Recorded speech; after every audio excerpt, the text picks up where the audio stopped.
Well, that's a throwback. Here to help us make sense of where all this stands with the 2024 race is Michael Smerconish. It's a Smerconish Friday. He's the host of CNN's Smerconish and a CNN political commentator. Michael, good morning to you. This is a little bit of choose your own adventure.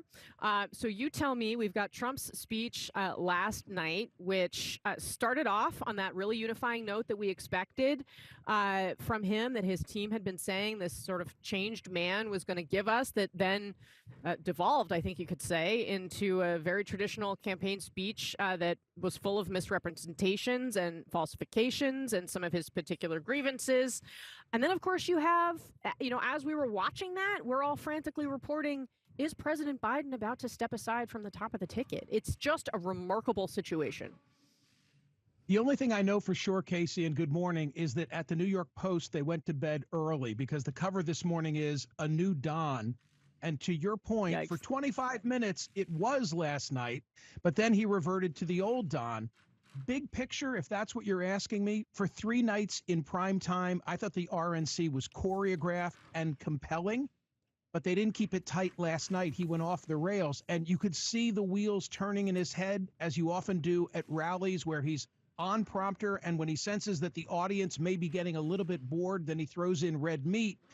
Which in the rallies has worked for him, but last night I think was a missed opportunity. Big picture, you'd rather be among the R's than the D's because of the vulnerabilities in that Biden White House. But I think that Donald Trump, long-term last night in that speech, showed some of those weaknesses that still persist. Michael, where do you think things sit with the Democratic Party?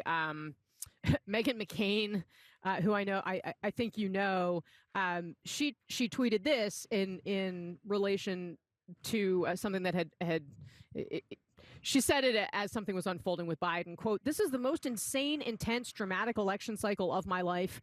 And my dad picked Sarah Palin as his VP without the campaign knowing her teenage daughter was pregnant." This is an incredibly dramatic moment.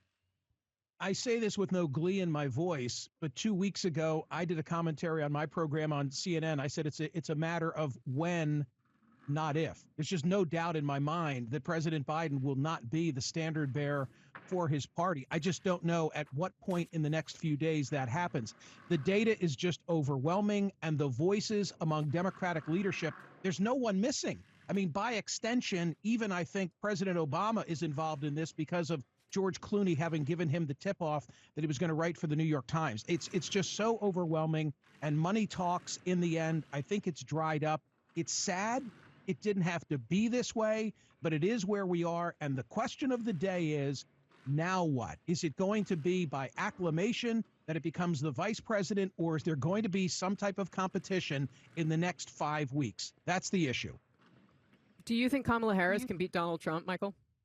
I think that she can, but I doubt that she's the strongest among the bench. I think that there's a lot of polling data out there that suggests that somebody from one of those 3 critical states, my own, Josh Shapiro, Gretchen Whitmer from Michigan, Wisconsin, you tell me who can keep those in the Democratic fold, and I'll tell you who the strongest candidate is. I don't think you help the vice president, nor the Democrats, nor the nation if you just hand it to her. I think she'd be enhanced if there's some type of a blitz primary and she emerges from it victorious. I think it's in everybody's best interest. I think that it would be good for the country to have that level of competition.